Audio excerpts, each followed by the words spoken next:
Hello and welcome to Interfaith Insights, Spotlight on Faith with myself, Iain Stewart. My very special guest today is Pall Singh. Welcome, Pall. Nice to see you, Iain. Thank you for the kind invitation. It's a privilege to be with you this morning. So it's great to have you here.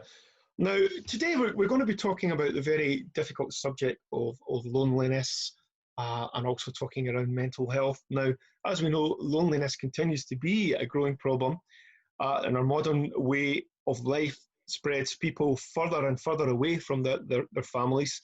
And research has shown that loneliness has a greater impact on health than obesity and smoking. Now, Pall is someone who knows very much about this firsthand and knows about the negative impact of loneliness and isolation through a lot of the great befriending projects that he's involved with. Pall works with Befriending project, Passing the Baton, and he's also been managing the Edinburgh Interfaith Association project, Befriending project, Faithful Friends, as well as being the director of the Building Bridges charity that's creating more opportunities for people to make connections across cultures and communities. And they've also been doing their part helping people who are feeling lonely and isolated during the pandemic. So, Pall, if I may, I just want to ask a few questions. The first one is really, how did you become involved, first of all, in befriending projects? I've never asked you that. I'm just curious. I think it's something that, for me as a person, Iain, it's something that I'm very much involved with in terms of connecting communities, connecting people, seeing how I can connect one person to another, whether it's in a community setting, but also in terms of individuals in different ways. So when it comes to befriending, I see somebody who is lonely and socially isolated, and how can we actually connect that person, help them in terms of reconnecting back into the community. So it's not just a one-to-one connection, but what that could actually, how that could open the door for them to have other friends and make other friends, to be able to go to activity groups and do all kinds of various things in the community. So for me, it's something that, people say, and others say that they just think I'm a very friendly person. So I think what you are comes out, doesn't it? The way that you live and so forth. Okay. And, if I say, for example, was really into football and I'd be, talking about it all the time. And so being that way inclined, I naturally gravitated towards that. And it's just over 4.5 years or so, nearly 5, that the opportunity came to work with Bethany in terms of running the befriending service, Passing the Baton. And it was connecting with faith communities, and then later on, obviously with yourselves in terms of Faithful Friends and helping to pilot that, and seeing that people across different communities and cultures could actually be friends and be good friends together. And so it's very much like the kind of things I'm involved in, is grassroots. Right. It's relational, it's community, and it's also partnering with others as well in the city. So we know you don't have a huge interest in football because you're a Birmingham supporter, are you not? We just survived by the skin of our teeth, really. I'm joking. Just 1 point above relegation, I think. So for you, it's almost it's an extension of kind of who you are. You're a people person, so when you feel that there are people who need help in the communities, you want to find a way to reach them, which is great. But can you tell people, I mean, what is your experience of someone who ends up isolated or lonely? How does that normally happen? Is there a general way that people end up like that? I think each person has a different story, and it's a very interesting. Sometimes it's not what we expect necessarily. I remember talking to a guy who had a very well-to-do job. Suddenly he lost that job, and he had to give up the flat that he was in. Jeez. He was also in a relationship with somebody who was living with him at that time. So they split up as a result of that, he wasn't able to afford living where he was. He actually ended up homeless and was put in a hostel and somewhat lonely. And so that's one route. There are others who say, for example, may well be refugees and asylum seekers, and others who come into the UK who are very new, who don't know what's happening. I think of a particular person who's in a bed and breakfast at the moment, and just befriending him, and that he doesn't have much contact and connection, doesn't have family, doesn't have any friends or anybody like that. I think of somebody else who's just had some very much in terms of mental health issues, and are very anxious about even going out the front door. And so, and I remember this one person, Iain, and just talking to him, and I said, how lonely, and when do you feel the most lonely? He said, during the week, I can see people who go out, and he said, on a Sunday afternoon at 2 o'clock, it's the most loneliest time for me. There's nothing in my life. And I just feel totally on my own. And you could sense it in his voice. You could sense it in it that it was broken. And that's what we're saying, that the effects of loneliness has on a person's life, on their well-being, in terms of the length of their life, and in terms of just, you know, I think during this lockout, one of the things that's really has hit everybody, you know, is how important social connections are. You know, not being able to touch people, not being able to hug people, see people, go out and do, and you're confined. And also in terms of social distancing, we're not used to that because we were made, you know, in terms of us people of faith, to connect spiritually, you know, to a higher being and to God, but also to one another. You know, we're made in that fashion for relationship and for conversation.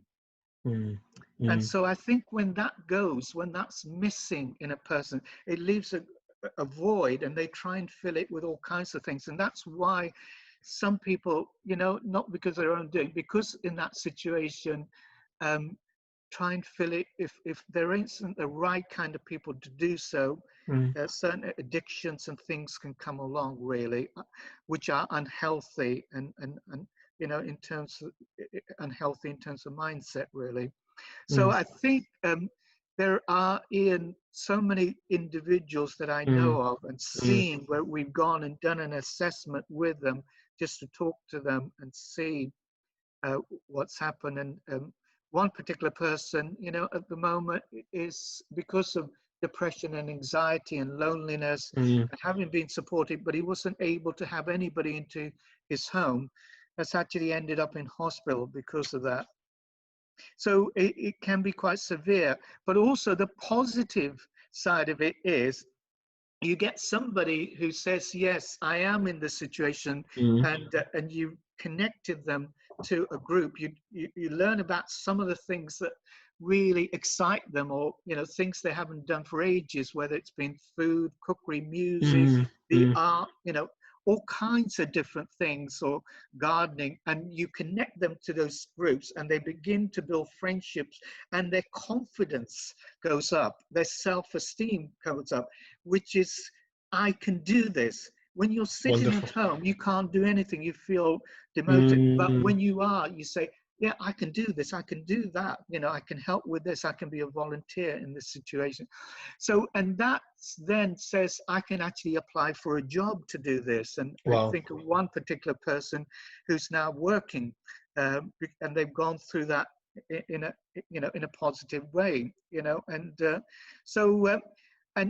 but it just needs somebody to come alongside them, not to do it for them, but to enable them and to take one step at a time. And sometimes it is literally at their door, really, into the world. Wow, it's really heartwarming to hear that. So, I mean, you've talked us through some of how really difficult it is for people, how loneliness really impacts them in so many different ways. And touching on that example of and maybe you have another example of how people have been directly helped. You've mentioned one person able to apply for jobs. Is there another example that sticks in your mind of how someone who has been helped through the befriending process? Yeah, I think there's two ways really, Ian. There is the one-to-one befriending, and Yeah. then there is the group befriending. And as you know, with Faithful Friends, we've done something called Women's Cultural Connections, which has also brought people together around food, around stories, with a particular theme, people interacting from different groups, women, ladies in particular, with Punjabi Junction and Sikhs and Jog, been very much involved with that. And that's also helped in terms of people coming together who wouldn't normally do that. So you've got Punjabi ladies who are meeting people from other communities and cultures and sharing, and they're sharing from theirs and building new friendships and sort of beginning to connect in that way. I think of another lady in Edinburgh who had been really scared in many ways to go out. And one of the things that she wanted to do was, Ian, was to move house. She'd been in this sort of place, this council property, for a number of years, and it wasn't really good for her mental health and her well-being and her children as well. And she just said, you know, I just don't know what to do. Sometimes people just lose hope, you know, they give up, and they said, I'm going to be in this situation forever. I can't see a way. And so not just us, but with others, she had a support work, and we were able to introduce her to a group and take her along and say, would you like to come?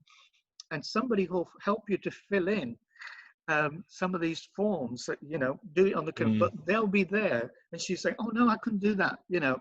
And but to cut a long story short, she took a big, massive step and came along the following week to this group on a Tuesday morning, and met some of the others. And, you know, I was there just to make her feel at ease, and one or two others that I said, who's welcomed her and said, here's a, you know, here's a desktop, this is how it works, you know, kind of thing, and we'll help you through it. We'll get onto the right site for you to be able to apply and your details and stuff. Again, and she did that the following week and sort of carried, and she began to sort of, and she said, I just began to smile again. And that was, you know, and that was one of the things. But the most incredible thing was that she then, I contacted her, I think about the third week into it, and said, how you doing? And what's been going, just on the telephone. And we'd also got a befriender for her as well, somebody who could do that from one of the local faith communities. And just see her, go out for a coffee from time. But it was only the start of this process, so that was early days. But going back to this story, in terms of her applying for a sort of new accommodation, new sort of property with the council and everything, and she said, you know, people wait ages and ages, and we'd said, you know, could be up to 3, 4, 6 months, or, you know. And so when I rang her in, she was saying, I think I won the lottery because it's come through. I'm moving house. And they've given me somewhere, and I've seen it, and it's incredible. I can't believe this has happened. It's amazing. And she was like, oh, you know, I just want to thank everybody for helping me, and for you guys to be able to get me to that point, take me there, or encourage me to get there, and to do what I did. I wouldn't have done it without your help. But but just to be able to, and just before the lockdown, she was able to move into her new property, and was just over the moon. And so it something like that, where people think there isn't another way. You know, I'm in this situation forever, but just coming alongside them, befriending them, can have a massive impact on their lives, on their mental health. That's such a heartwarming story, Pal. And I know that during lockdown, obviously, it's been harder for people to connect because they've been stuck inside, so they maybe had to connect in different ways. Can you maybe tell us some of the ways that you've been helping people during this time? Yeah, I will do. Can I just sort of put a cursor to what I've just said, the stories that I've used, I Yeah, haven't given, obviously not in it, I have sought their permission to of share those course, of stories. course. Yeah. Sure. So, it's Yeah, obviously, no, but of course. so one of the ways in terms of building bridges that we've Hmm. been able to help people Hmm. through this pandemic and COVID-19 has been really in terms of delivering halal meals, really, to Wonderful. those who are lonely and socially isolated in our communities. Um, and it started very simply with the original mosque kitchen. My Mm. good friend Akbar Yeah, said, "I have some food. I want to help some people, in the yeah, community. I can do these meals, these halal meals, and you can collect them maybe once a week. We great. could do up to 20, 25 or so." And so I said to him straight away, I can't, there's some people I think we could help, but if you want to do something like this week or next week, what about the homeless that Bethany is doing Yeah, a care shelter, a night shelter that you could feed them, which would be more than that. It would be about 55. wow, So they were able to do that for a that's couple of weeks or incredible. so while I was putting the other in place. And then so we were able then work with the mosque kitchen, got some volunteers from Asian Concern and St. Peter's Church and others as well. And then some of the people that we've been befriending with Faithful Friends and Mm. also with Passing the Baton and others as well through those contacts, we were able to take sort of 25 meals and that. Then we got some funding from Foundation Scotland, Mm. and we were able to expand that. So Asian Concern were able to do another 25 Right. meals midweek, and then then we were able to add to that, and then Punjabi Junctions were able to do the same at the start of the week, then midweek, and then the other one from Right. the original mosque kitchen. And so we're doing around about 75 to 80 meals a Wow. week, just delivering those to individuals, families. I think of one guy who's stuck out in a sort of, a little hostel bed and breakfast Mm. on his own, who's Mm. a refugee sort of here, just and Mm. doesn't have anybody, And then there are those from the Sudanese community, Mm. the Syrian families that Mm. particularly somebody like Christy from St. Peter's Mm. is involved in and has been working with them, and others as well from Edinburgh Mission. And so some of these groups, and it's great. Not we're only one group, but we've been able to sort of bring people together and work in partnership, Mm. and it's together I think we can make a difference. So we're not the only ones who are doing Mm. it. I'm sure there are loads and loads Sure. of other groups, faith groups and non-faith Mm. groups that are doing this across Edinburgh and in other parts of Scotland and the UK. And it's great to hear about all these diverse groups who are imagine who hadn't worked together before, all coming together in Yeah, this emergency times to help communities. And I bet people that you've spoken about who are isolated on their own, to actually have a visit from someone like yourself or others coming with that, to be very happy, not just for the food, but to have that connection. I can yeah. imagine. Iain, that's so true. It's not just about just taking a meal to them, Mm. but again for their well-being and their mental health. Mm. It's just been good as they receive the meal and keeping that distance, but being able to talk to them as they, Mm. how's your week been, what you've been up to, what's happening, and all kinds of things like that. And for some, it may well be the only person that they see. There may well be others, and it's great that there are other groups and charities and faith groups that are involved in that. But it's more than just delivering a meal. It's that connection. Mm. It's, if I can say, the food is only the bridge to connect Mm. us to that person, that community, that group of people, those families, really. So it can be from an individual to a family of, 6 or so, really, that we're doing that. Now, earlier you touched on a little bit of your own beliefs because you were talking about how God has made us not only, he talked something about how God has made us to connect with each other as also being part of that, not just the connection with God, but with one another. And it's interesting that some of the groups, well, quite a number of the groups that you're talking come from a faith perspective, whether it be Bethany, the mission, some of the churches you've talked about, even within the Edinburgh Interfaith Association. So what is it that within faith do you think it maybe motivates someone like yourself or some of these groups to be involved with helping others? I think this is not to take away from any of the, the non-faith groups and those that are working, and they're doing a fantastic job, really. Absolutely. Across this city, where it's Cyrenians or whether it's Social Bite, and and we want to work with anybody in terms of that particular ethos, and want to sort of make a difference and help people where they are.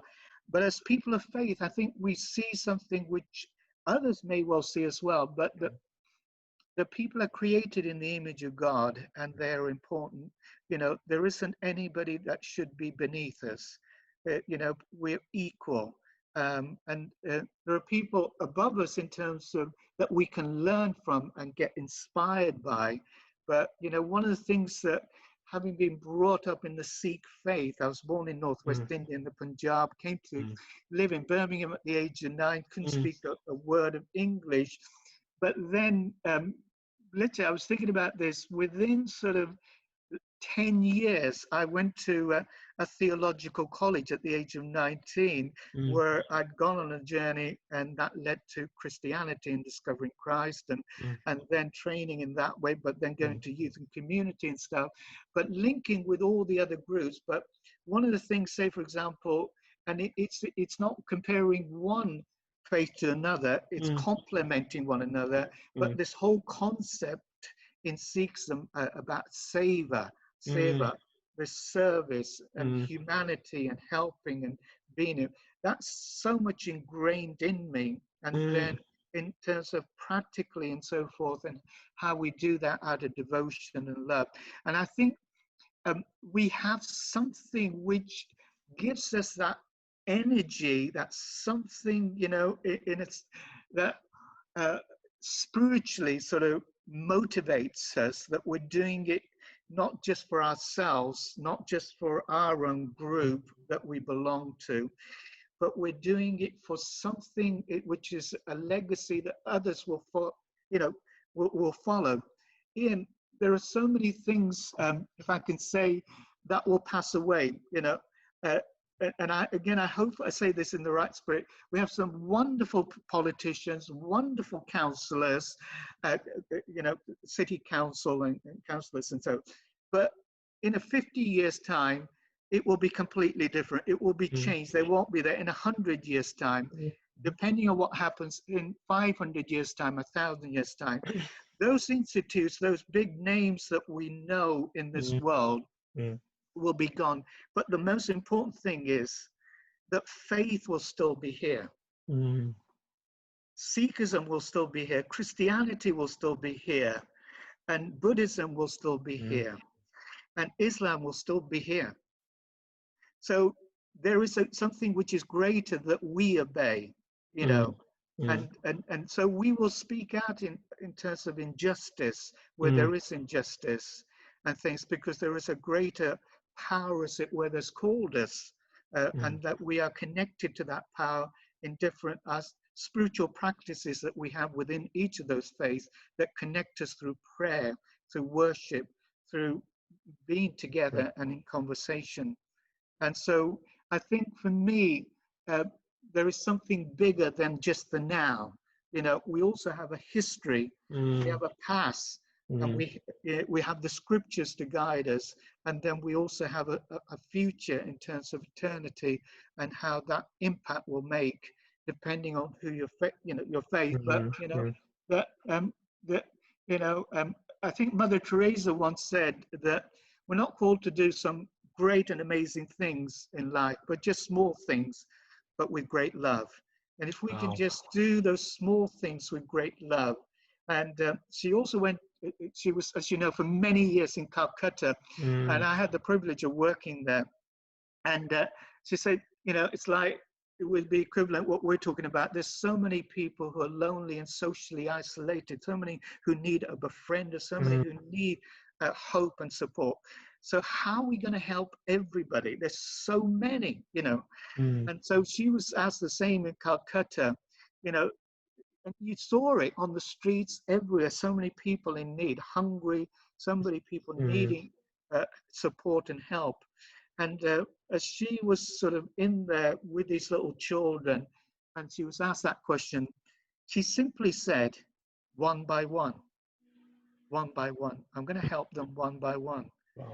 So we can be overwhelmed sometimes by the need, but to say, actually, we're going to do one individual at a time, one family, one community, and the ripples will go out to others as we do so. Fantastic. I was going to ask one final question connecting to that, Paul, is what is your advice to people if they feel that there might be a neighbour or someone in their community who is vulnerable, living alone?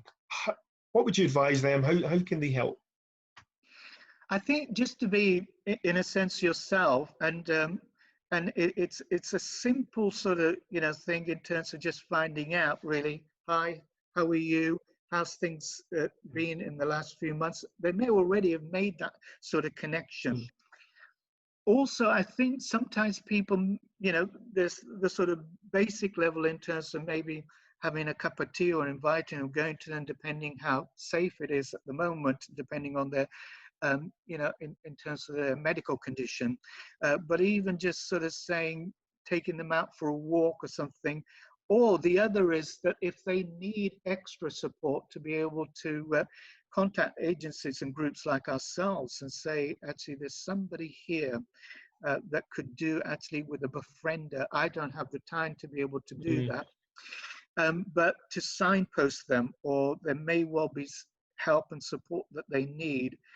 So don't feel that, you know, because you may not have the answer, that somebody else doesn't have the answer, that you can actually sort of direct them in that way. But it just starts with the simple sort of things of actually just sort of, or, you know, as you begin to build up those things, you know, sharing interests that you have, sharing recipes and food. And, you know, I was making, you know, a curry today, and I hear you like curries, and here's a bit that's left over, you might enjoy this. Or, you know, I made a piece of cake or something like this, or, you know, you know, I was just at the shops, and I just picked up, you know, some flowers, or it's a bunch of daffodils, which are only £1. I thought that might sort of cheer you up, kind of thing. I know it's been really tough for you with your family.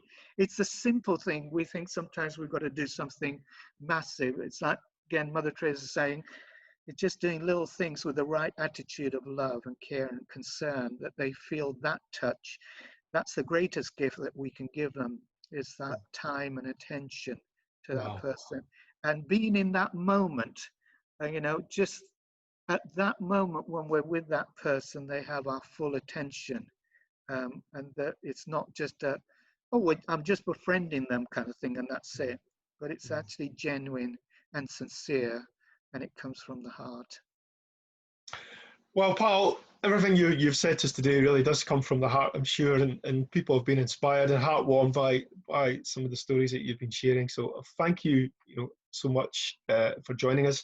And we will put some information attached to this interview where people can go to find out more about befriending organisations in Edinburgh and elsewhere that they can connect with and provide help for people who need it. So can I just say, Iain, can I just say one final thing the other way around? With our organisations and the people that we represent, they can actually become a befriender.